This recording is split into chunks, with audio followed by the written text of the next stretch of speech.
Good evening, I'm Andrea Anderson. I'm Brian Allen. The first showings of the highly anticipated movie Oppenheimer are tonight in theaters all across the country. Many might not know that South Dakota has a connection to the movie. Parker Brown tells us what that connection is in our top story tonight. Parker, good evening.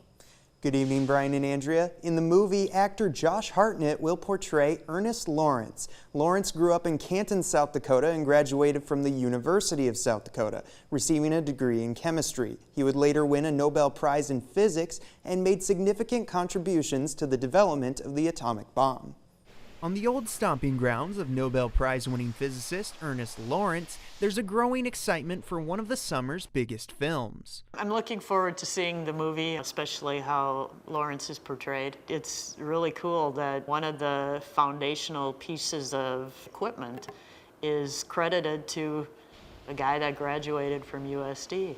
Lawrence won his Nobel Prize for his invention of the cyclotron, a nuclear particle accelerator. His work is foundational to nuclear physics, a subject not often explored in Hollywood features. As a physicist, we've always said people don't really understand what we do, and it's always really dry. And here you're going to have a blockbuster movie of the summer that's really mostly about physics. I'm sure they've made it interesting with some personalities in there.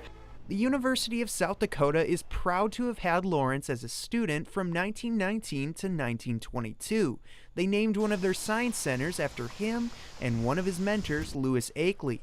Under Akeley's guidance, Lawrence started up the campus radio station, KUSD. He was also challenged to study and teach Akeley about quantum mechanics, which was a new area of study for the time. Dr. Tina Keller says she believes his experiences at USD played a role in his success. I think that his desire to have that hands-on touch with things, starting the station, the transmitter, doing all that work, really helped him when he got farther along in his career and started to design what theoretically is pretty simple, but technically is pretty challenging.